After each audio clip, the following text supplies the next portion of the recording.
Shabbos haGadol, where we want to be. Shabbos haGadol is certainly not at home. Where we want to be. A lot of feedback. I'm going to meet everybody. I did. Okay. If anybody wants to say anything, just you can raise your hand, go down to reactions, and just raise your hand, or you wave at the camera. But a lot of people, your cameras are off. You can do that, or the other thing you can do actually is also you can talk by pressing the space bar. I've allowed, that is allowed, if you will. Okay, so what I think the strong very beautifully expresses our sentiments. We'd rather be in shul for the Shabbos haGadol Drasha. We'd rather be in shul, getting together around a table, learning about the Seder. We'd rather be in shul on Pesach. We'd rather have a Seder with everybody. And as I wrote this week, I think we're, as I said this week, and as I wrote this week, I think we're at a point where, okay, reality is what it is, and let's figure out, how to make the most of it. Let's move on and figure out how to maximize the reality. And obviously, my suggestion to you was to write and share reflections with your children, with your grandchildren, so that even though you cannot do the haGadol lebincha, you cannot tell your children at the Seder, but you can write a letter that can be read at the Seder, and there are lots of ways of communicating to them in ways that they'll treasure forever. Okay, so tonight's class is about Chayrus, Zman Chayrutenu,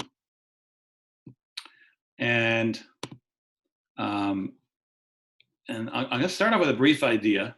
It's a new idea for me. It's not one that I've shared before, but it's something that I came up with this week. We have 4 cups of wine at the Seder.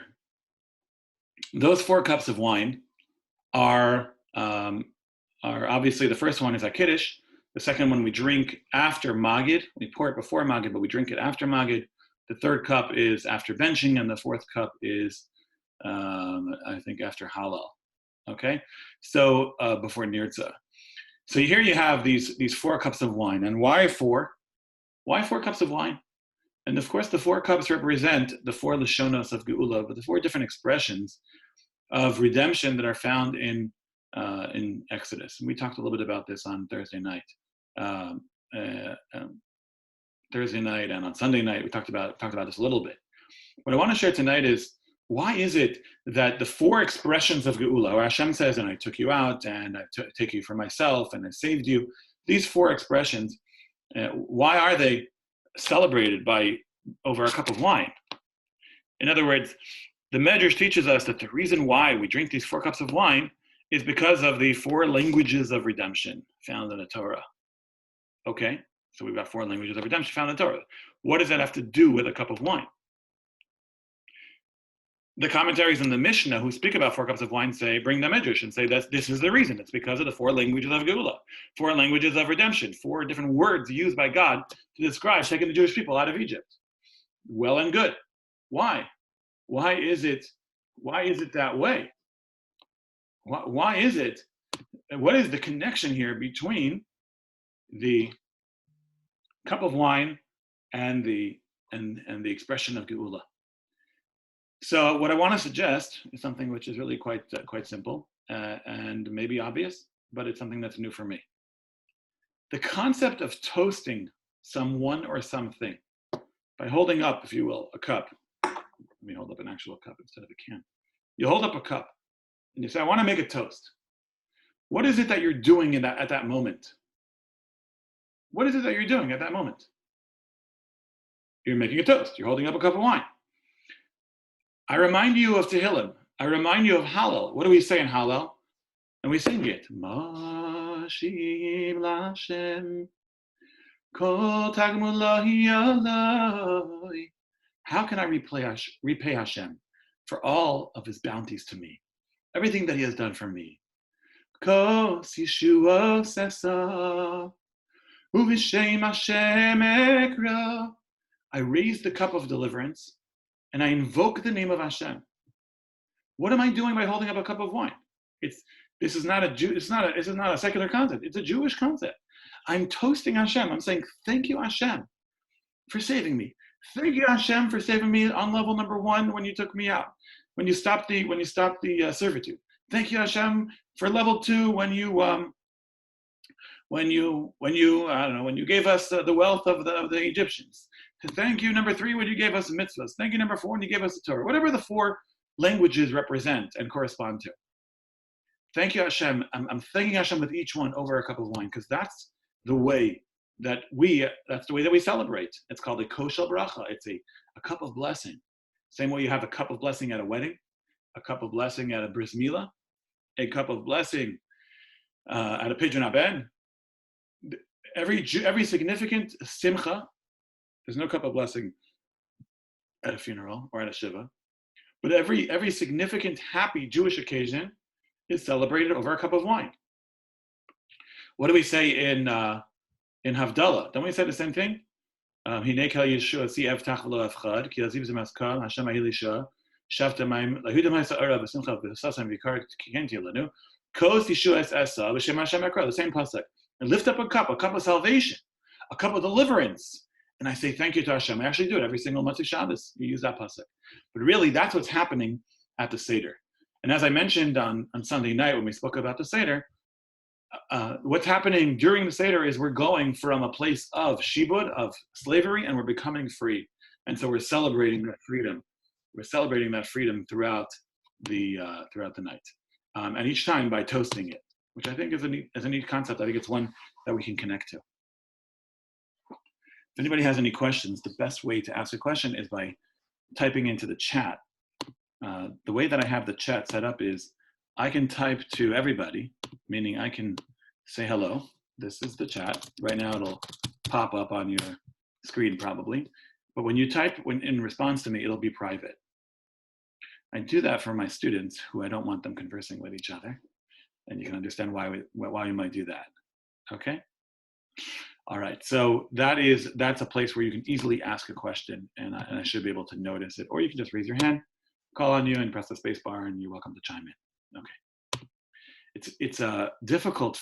This format of when everybody's hiding their videos, which I'm okay with.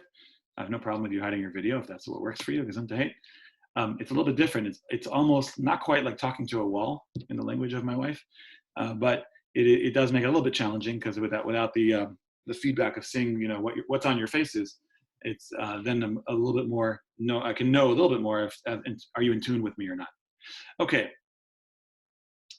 The holiday of Pesach is mentioned in davening, is referred to as Zman Cherutenu, the time of our freedom.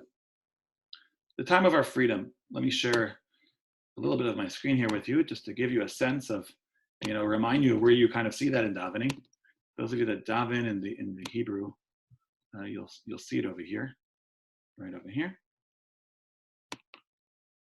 So we were saying davening, Vatiten lanu Hashem Elokeinu bi'ava, moadim l'simcha. Hashem, you've given us holidays to celebrate. Chagim uzmanim l'sasod. They are holidays and different kinds of times for sason, for joy. As Yom Chag HaMatzot hazeh. We have Chag HaMatzot, Chag HaShavuot, Chag HaSukkot, and Shmini Atzeret. So as Yom Chag HaMatzot hazeh. Zman Cherutenu. See where I'm highlighting here. It's a holiday of matzah, the time of our freedom. Okay, here we go.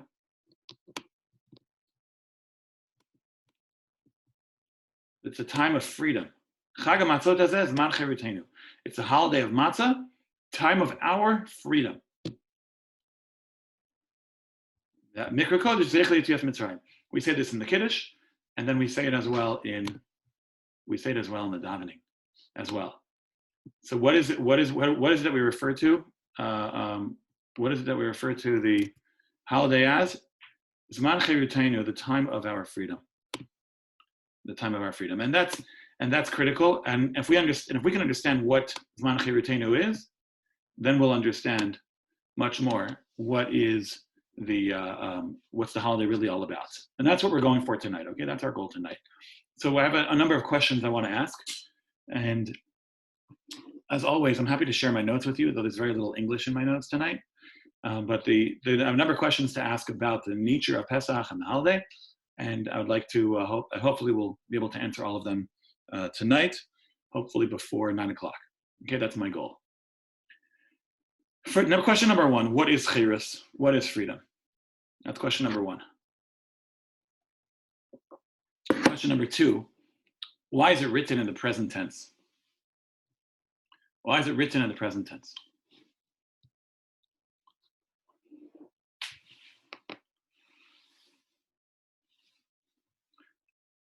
Maybe to start answering that question a little bit, I'll share a little bit of the haGadol with you, of Magid, of the haGadol.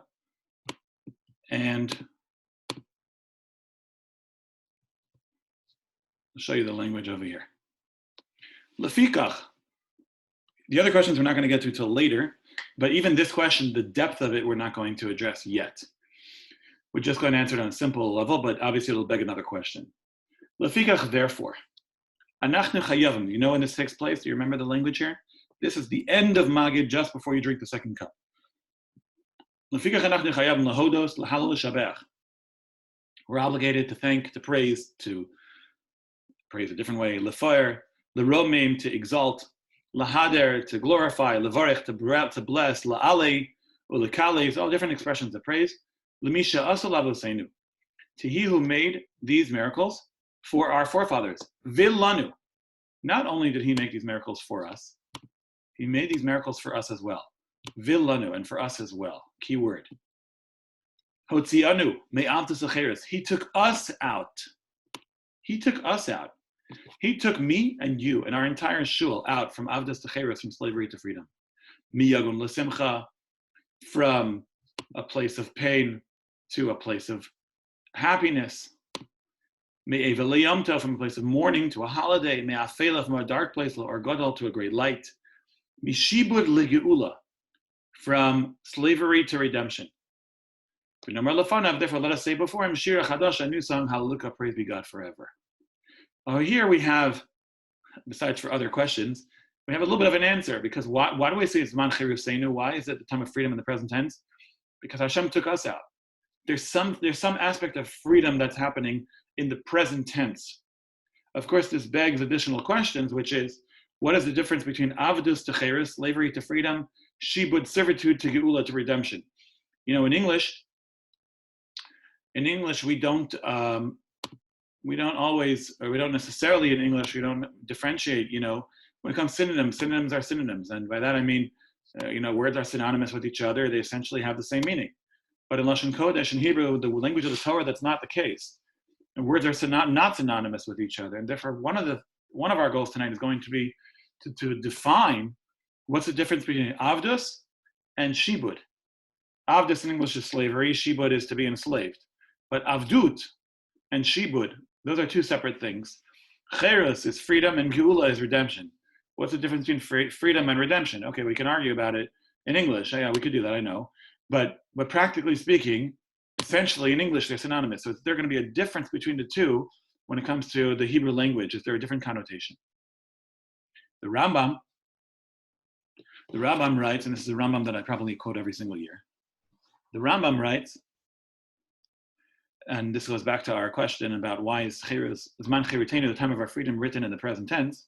The Rambam writes that in every generation, a person is obligated to show themselves as if he himself is now leaving the servitude in Mitzrayim. And he says that the Torah commands us to do this. And the Torah says, "V'zacharta ki eved hayisa." Remember that you were a slave. Klomar. What does that mean? Ki lu ata be'atzmecha hayisa eved. You yourself were a slave.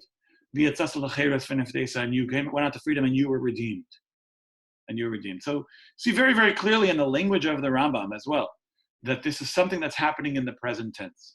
But there's two aspects to it. There's the aspect of you became free, A, and B, you were redeemed. So what's the difference between going free and being redeemed? Okay. In the paragraph of Avadim Hayinu, which we're all familiar with, we sing it, but we're going to ask another question. We sing it. Avadim Hayinu, Hayinu, Leparo b'Mitzrayim. We were slaves to Paro in Egypt. God took us out. Okay? And then he says, let me underline it for you, make it a little bit easier for you to see it. Had God not taken out our forefathers, Mitzrayim from Egypt. Hare anu, we, uvanenu and our children, uvanevanenu and our grandchildren. Mishubadim hayinu, we would be enslaved. Leparo b'Mitzrayim, to Paro in Egypt. So the question is, there are actually two questions here. Number one, why does it use the word mishubadim? Let me clear and show you the two words very clearly over here. Clear all drawings. Let me show you the two words here that I'm focused on.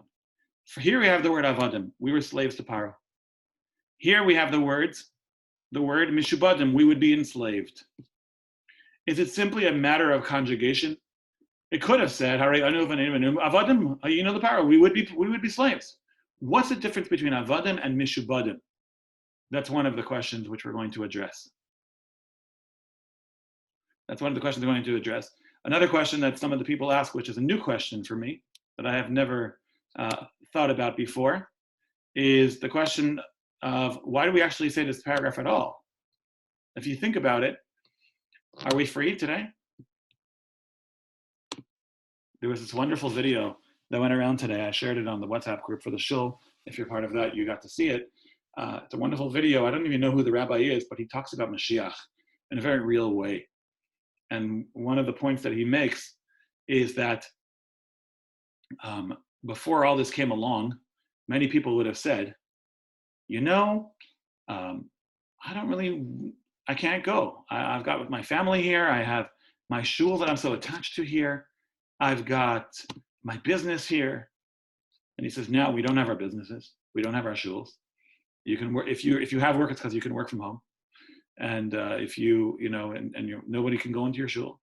And all of a sudden, if Mashiach came knocking on the door today, everybody would jump and run, and this would be the end of this whole Corona thing. So it's an interesting point. It's a fascinating point. So, but the question here is, we're not really free. We're not masters of our own destiny. We are still in Golus. We're still in exile. So why do we say we wouldn't be enslaved to Paro? Okay, so we're not enslaved to Paro, but we have something else that we're quote unquote enslaved to, that we're beholden to. We still don't. The world is not ideal in the way that it's meant to be. Okay, next question. Hallel is have you ever noticed that the Hallel on Pesach night is split up into two? And why is that? Why is the Hallel of Pesach night split into two? So it's a very interesting Gemara. Very, very interesting Gemara, which I'll share with you here. I don't know why it bounces back to the beginning every time. Hold on a second. Here we go. Let me make it a little bit bigger for you. Okay. The Gemara is on Daf Kafir Ches. The Gemara there is discussing the Hallel of Pesach night. The Gemara says, "V'chimei achar diika Hallel haGadol. Anan my time arinan hai. Hallel haGadol is what we say Shabbos morning. Hodu Lashem kitov kilam chasto. No, I'm sorry. The very long tefillah that we have Shabbos morning, that we say Shabbos morning in Sukkot de Zimra. I think each stanza ends off with Kili Olam Chazdo, if I'm not mistaken. Okay, so that's called Hallel haGadol, and Hallel haGadol is very, very inclusive. So the Gemara asks, if you have a concept, if there's such a thing as Hallel haGadol, then why is it that we say the Hallel that we say on Rosh Chodesh? Why do we say that on Pesach night? So the Gemara answers, my time, why do we say that one? Mishum sheish bo hei dvarim, because this Hallel has 5 different aspects to it. It has Yitzias Mitzrayim v'Kriyas Yamsuf. It makes reference to the exodus from Egypt and the splitting of the Red Sea. It makes reference to Matan Torah. It makes reference to Tchias HaMesim, which is the resurrection of the dead, the Chevlo Shel Mashiach, as well as the pains of Mashiach coming. And then where does it talk about Yitzias Mitzrayim and Hallel? It says Yisrael mi Mitzrayim. We know that one. Kriyas Yamsuf, it says Hayom Rav Ayanos Hayarden Yisav Liachar. That's a reference to Kriyas Yamsuf. Matan Torah, it says Heharim Rakduchi Yehelim. So that's already all part of the first 2 paragraphs. Where does it make reference to Tchias HaMesim? When the pasuk says Et halech lifnei Hashem, I walk before God. Lo Mashiach, lo lanu Hashem, lo lanu. Now, for those of you that remember, if you have a haGadol in front of you, you'll definitely notice that the Hallel that we say on Pesach night in the haGadol, so we first say part of the Hallel, and then we say the second half of Hallel. Isn't that right? That sound familiar to everybody? That is that the first half of Hallel is said at the end of Magid, before the second cup. And the second half of Hallel is said later on after benching. Why is Hallel split up that way? Number one. Number two, well, I'm not going to answer why it's split up that way, but I'm going to point out that the first half of Hallel is very much connected to the Mitzias Mitzrayim, the Exodus from Egypt. But the second half of Hallel is not connected to the Exodus from Egypt. So why do we do it at all? Now we understand why it's split up, but why do we do it? Why do we say it? Why, and actually, that's the topic of the second part of the Hallel is about the Galus and Geula HaAsida, which means the future exile and the future redemption, the one that hopefully we're in the middle of experiencing right now. So why is it that we mention this on the night of the Seder? That's another question. Okay, and finally, the last question is that there's a medrash that says that we know that on Pesach night you haven't fulfilled the mitzvah of the Haggadah if you don't mention Pesach, Matzah, and Maror. That's what the Mishnah says in Pesachim, and that's what the Gemara brings down, and the Haggadah says as well. But the Rabbi Akiva Eger brings from a medrash that if you don't mention Makas Bechoros, if you don't mention the death of the firstborn, also you have not fulfilled the mitzvah of repeating the story of the Exodus from Egypt on Seder night. Why is that last and final Makkah, the 10th plague, why is that so critical? Why is that part of the story? Why is that a critical part of the story that if you don't mention it at the Seder night, then you haven't fulfilled your mitzvah? That's the final question. Okay, so these are all fundamental, important questions, and we will, Mirza Hashem, address them all, God willing. Okay.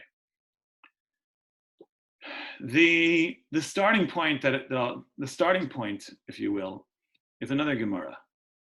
The Mishnah says that the Mishnah details how to go about having a Seder and how you go about telling the story of the Exodus from Egypt. And one of the fundamental key aspects of the story is what? Is Maschil Begnus U'Mesayim B'Shavach, which means to begin the story with the negative, but to end with the positive. So to begin the story with the negative, but to end with the positive. And so why is that? Why is that such why is that so important? And what does it mean exactly? And that's, of course, an obvious question. What does it mean? So the Gemara tells us that there was an argument between Rav and Shmuel. Rav and Shmuel, one of them said that the way that you're supposed to start off the Seder is by saying Avadim Hayinu L'Paro B'Mitzrayim, which is actually the way that we do it, which is that we were slaves to Paro in Egypt. And the other one says no. The way to start off the Seder, the way to start off with the negative, is not the fact that we're slaves in Egypt, but rather it's to tell us something else. Rather, what is it? It's that we were Ovdei Avodah Zarah, that our forefathers worshipped idols. So that's the Machlokas Rav and Shmuel as to how do you begin the Seder, or how you begin the story of the Exodus from Egypt with a negative aspect. Just incidentally, just by the way, we talked about Sunday night about how this is true, and really our goal for the Seder night is to talk about truth and reality, and it's not just legend or myth or a nice story, but rather this is part of our history and it's fact. So and that's our goal here. So some people say that the fact that the Torah has so much lashon hara about the Jewish people, if it was written by God, so that makes sense because it's giving an accurate accounting of what happened and the lessons that we learn from them. But if it was written by man, no human being would write things that reflect so poorly on their nation, which is an interesting idea just by itself. So why is it that we start off with, or how do we begin with the negative? Again, it's a discussion, Rav and Shmuel. Do you begin by talking about that we were slaves to Paro in Egypt, or do we begin by talking about the fact that we were our forefathers worshipped idols, which is, of course, a reference to Avram's father, to Terach. Which one do? We do both. But what are they arguing about? What is that machlokes? What is that discussion about? What's driving that discussion? Why does one say to focus on the fact that we were slaves, and one says to focus on the fact that we worshipped idols? So the Vilna Gaon says that in Mitzrayim, there was two different aspects to Gullus. And as I mentioned in the past, and I share with you again tonight, our goal is to understand what Gullus, let's understand what the exile was about, and what we're celebrating are being freed from those things through the four cuts. And then let's understand how what it means to be free of those aspects of exile. So the Vilna Gaon says there are two fundamental aspects of Gullus. Number one, Gullus HaNefesh. Number two, Gullus HaGuf. Gullus HaNefesh is exile of the spirit, the spiritual, the soul, the fact that our souls were in exile. And the second is Gullus HaGuf. What is Gullus HaGuf? It's the fact that our bodies were in exile.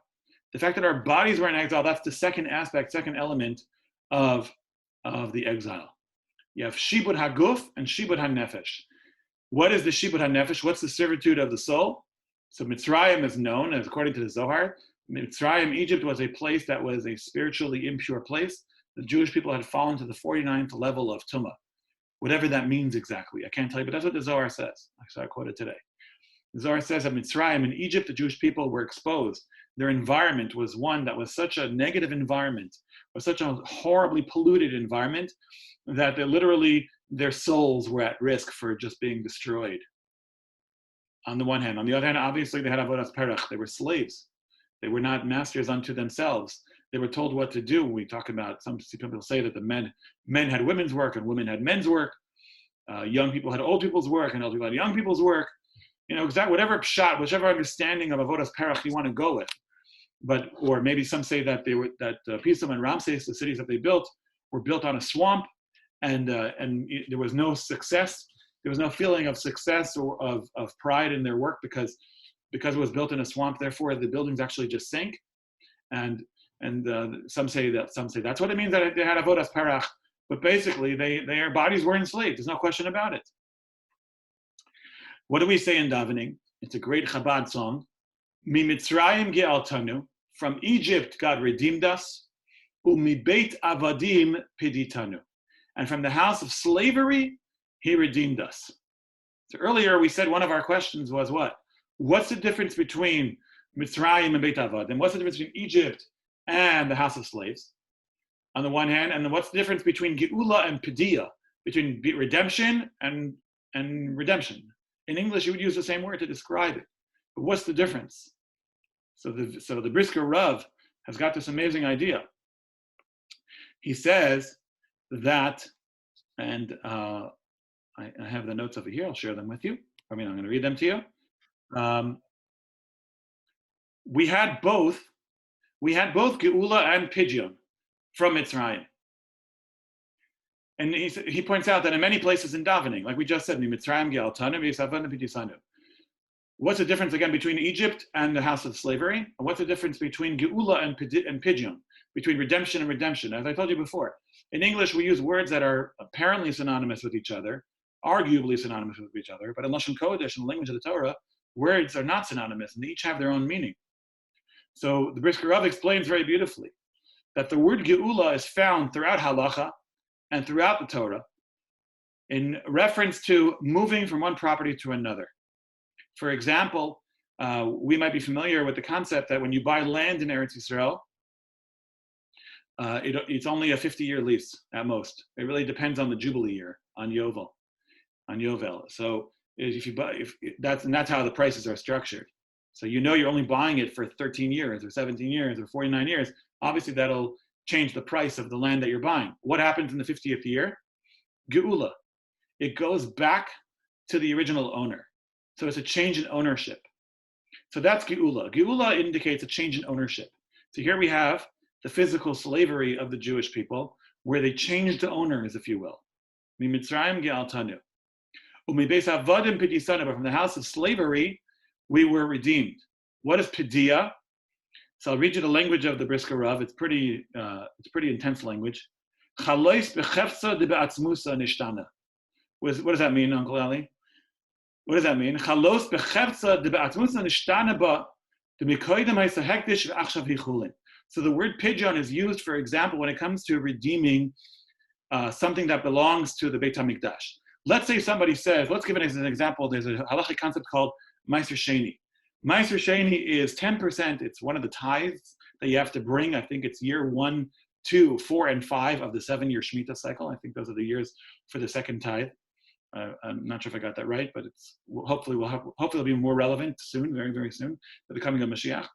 And the halacha was that you had to eat Meiser Sheni, which is hekdesh, which is holy. You had to eat it in Yerushalayim.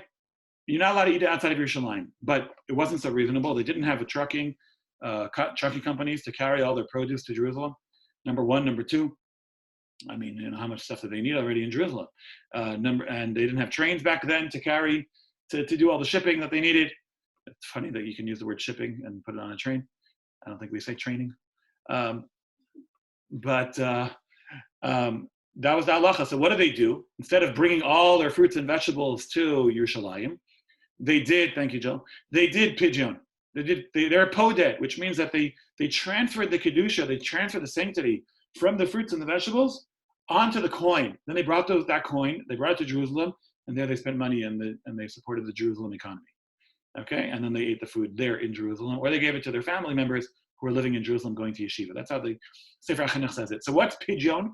Pidyon is transferring the essence of holiness, or the essence of something that's attached to an item to something else. So if you can imagine somehow you have two items here in front of you. If you could somehow take the consciousness, not consciousness, but that's a word we'll use, the sanctity that belongs to one and transfer it to another, that's pidyon. That's pidia. So mi beis avodim pidisanu. What does that mean? That God redeemed us from the house of slavery. So rather than being a people that were enslaved in Egypt, exposed to an environment of tumah, of everything that's unholy, rather than being that sort of people and being on a very low level of holiness, what did God do? He redeemed us and he changed our essence so that we were capable of very high levels of sanctity, and he made us a Jewish nation. That's pidyon. And he took us from Beit Avadim, from a house of slavery, which means a spiritual slavery. The Geulas HaNefesh that the Vilna Gaon said, it's the redemption of the soul. And he made us into his servants, which of course is the ultimate redemption of the soul, is become God's servant. That's the process of Pesach during the Seder of the Haggadah. We're going to go from slavery to freedom. And that's why we begin, according to Rav and Shmuel, who are arguing about what is the negative aspect of our history that we begin with. Do you want to focus on Mitzrayim, on the physical, or do you want to focus on the spiritual, on the Beit Avadim? So one of them says, no, begin with the idea that our forefathers were Ovdei Avodah Zarah, they worshipped idols. And the other says, no, focus on the fact that we were slaves, that our bodies were enslaved. So they're not really arguing with each other, just talking about different aspects, which is why we actually do both at the Seder. And that's really what Rav and Shmuel are actually discussing.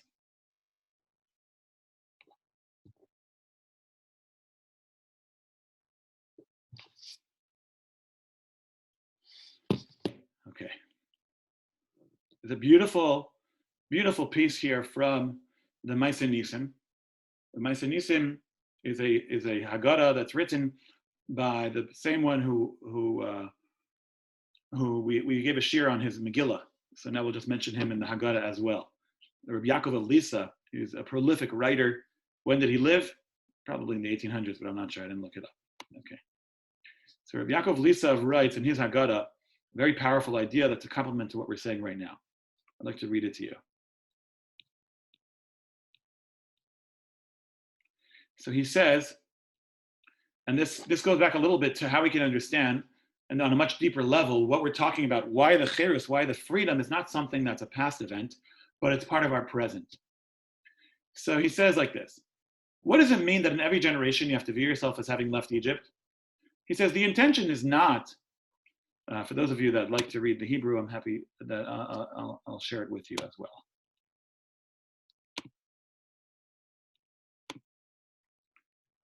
So he says like this: Let me see if I can just stretch this out a little bit. Here we go. He says, the intention is not that we're obligated to see ourselves as having left Egypt. That, that had we not left, so we would be enslaved to Paro. Because he says that would be true with all the miracles. Obviously, I mean, on some level, if God didn't do the miracle, so we would still be there, but life wouldn't be, history would be rewritten. Obviously, he says in times of Achashverosh, if history was not the way it was, we would have all died.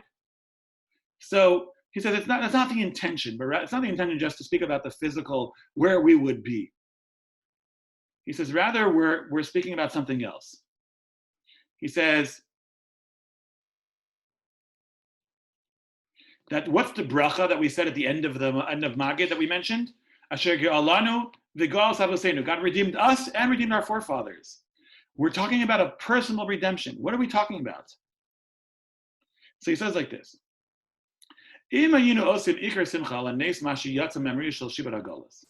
the primary joy for us would be the fact that the Jewish people exited the bitterness of that exile, he says, then we wouldn't mention ourselves at all, because we ourselves did not experience the same level of bitterness, the merirut. We eat the maror to remind ourselves of how bitter it was for them, but we ourselves were not in Egypt. What's the purpose, he says? He says, the Ikar Hanes B'Yetzias Mitzrayim HaGeula. What we're trying to do over here is speak about the primary purpose of all the miracles that took place in Egypt was the redemption. Because what happened in that process of redemption? We became Hashem's servants. We became, he says, Hichnisanu L'Kedushasa. We entered God's sanctity. He brought us into Eretz Yisrael. So we say, Asher Ge'alanu v'Goal Avosenu. What does that mean? It means that the redemption is the fact that God acquired us. Why do we have to see ourselves as having left Mitzrayim? Why is that so important? Because it's not the aspect of the physical aspects of leaving Mitzrayim. That's not what it's about. But it's about the spirit, because we weren't there physically. It's about the spiritual aspects of becoming free. That's what we're going for tonight. What is mishubadim? We would be enslaved to Paro, because it doesn't mean, I asked before, I could have said that we would be avadim, we would be servants, we'd be slaves to Paro. Why do we say mishubadim? No, we say avadim ayinu. We were slaves to Paro in Egypt. But had he not taken us out, we would be mishubadim. What does mishubadim mean? It doesn't mean that we'd still be slaves. That was the question we asked. Why not just have just say slaves again? The answer is simply this, that the purpose of Seder night is to become spiritually free. Is to become unlocked, is not to be bound up by our environment and to be stuck. But rather, it's to attain a level of spiritual freedom. And without that spiritual freedom, we'd be mishubad. We wouldn't be masters of ourselves. And that's why he uses the term mishubad. And that's really what the Rambam is speaking about when he says that you have to show yourself as if you're becoming free. What does it mean you have to show yourself? It means that we have to engage in the process of freedom the same way that their neshama, their nefesh became free, like it said, there are two aspects to the story. There, like the Gra said, there's the aspect of the physical slavery, and then there's the spiritual slavery. Thank God we're not physically enslaved, but spiritually, are we as free as we want and need to be?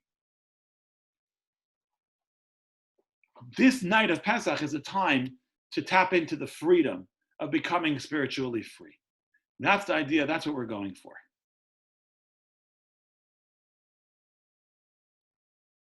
How did this take place? When did it exactly take place? Right, there's a lot more to talk about, but we've been going for about 45 minutes. I'll just mention one more point, which is that we asked the question about Makas Bechoros. Why is Makas Bechoros, according to that Medrash that Rabbi Akiva Eiger quoted, why is the plague of the killing of the firstborn so fundamental that if you don't mention it, you haven't fulfilled the mitzvah of telling over the story of the exodus from Egypt? So he says, because what happened during the Makas Bechoros? That's when the Jewish people began to leave the Tumah. That's when they began to leave the spiritual impurity. There's two steps to that. There's the bringing of the Karban Pesach, and then there's the Makas Bechoros, when God at that point he stepped over our homes. That's Passover, right?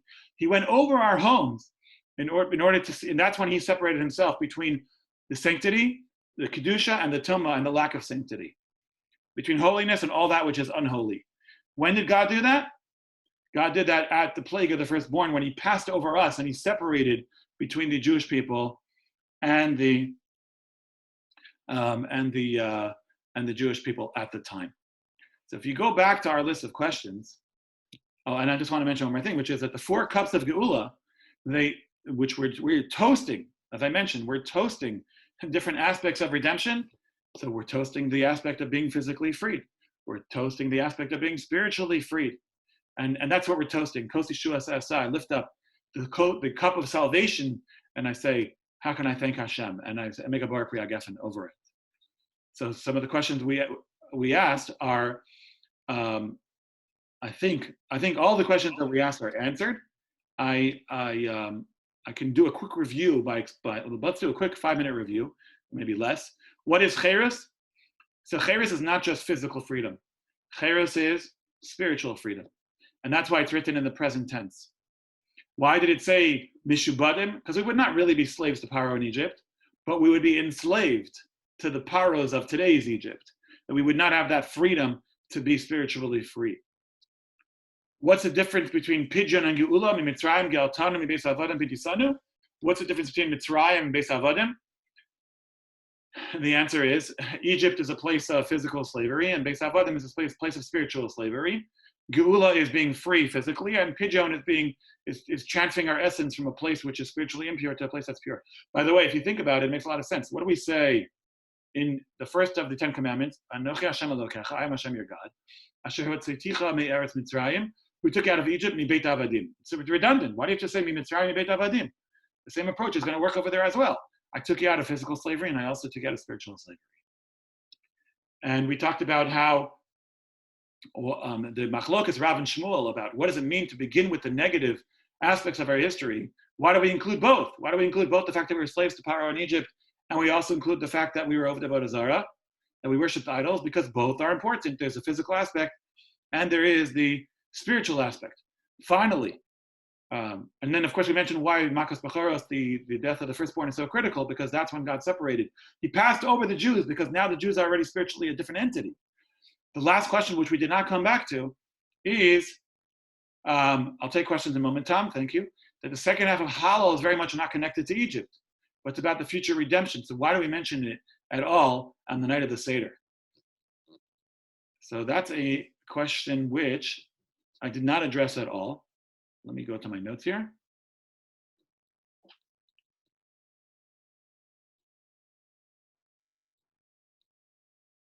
Oh, this idea comes from the Ramchal. It's a very, very deep idea. Maybe we'll go into in depth in some other future time. But in a very brief way, the Ramchal, or Moshe Chaim Luzzatto, writes that Mitzrayim, Egypt, was the original exile, but the freedom from Egypt, and actually this is one of the reasons why I wanted to give this shir tonight, was because this point is so important. And I think it's something that we can all relate to, especially nowadays when we really, we feel like Mashiach is already more than halfway here.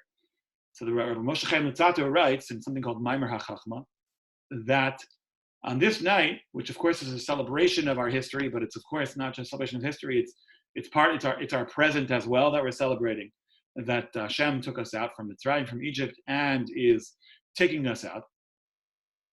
So the Ramchal says, "Balayl hazeh, kol zeh mischadeshu me'orer ma shenase berishona." On the night of Pesach, we're renewing everything that happened originally. He says, "Siyua el ha'geula ha'achrona shetiyasa." That Pesach is basically the time of the future redemption, and therefore the first part of Hallel that you say is part of Magid.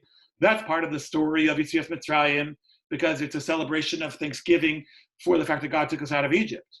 But then later in the Seder, we're already talking about, okay, the impact of Mitzrayim on the future is the fact that nowadays, the time of Pesach, what do Chazal say? Ben Nisan nigalu, ben Nisan asidin ligoyel. In the time of Nisan, they were free, they were redeemed, and in the Nisan in the future, they're going to be redeemed. Because the end of the Pesach Seder is about the future. It's about Mashiach coming. And therefore, we include the second half. That's why the Gemara says we have this particular Hallel as opposed to Hallel haGadol, which is the Hallel that's said in Sukkot Zimra of Shabbos morning. Why do we have this Hallel? Because this Hallel mentions Tchias HaMesim, the resurrection of the dead. This Hallel mentions Chevli Mashiach, the pains, the difficulties the world is going to experience in the time of Mashiach. This is why we mention, and that's why I separate into two, because it's totally two different ideas. But says Ramchal, since the Geulas Mitzrayim, the redemption from Egypt, was the beginning of the Geula, but it's not the full Geula, it's not the full redemption, not till Mashiach comes, and therefore we're saying Hallel, kind of like to say, HaKadosh Baruch Hu, we're praising you already for that which you're going to do. Please let's make it happen already. I thank you so much for joining me tonight. I'm going to now take questions. I see that in the chat here I have a few questions that I missed. Joel, thank you so much that Rabbi Yaakov from Lisa, you got Avram Abush ben Tzvi Hirsch, the Rav of Lisa from 1700 to 1769. Okay, take your word for it. Tom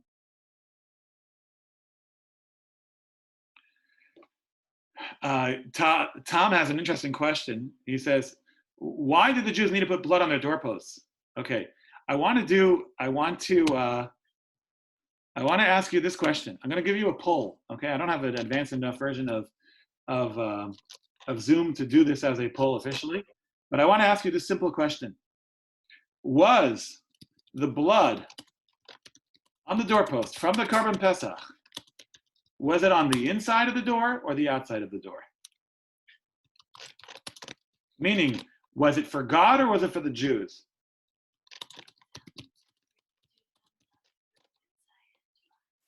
Oh, they're going to chat it. Okay. Let me just change the settings here. Everyone publicly. And right now you're set so that everybody's. Of course, Tom. Of course, by the question, you assume it's on the inside. I kind of gave it away. Of course, right?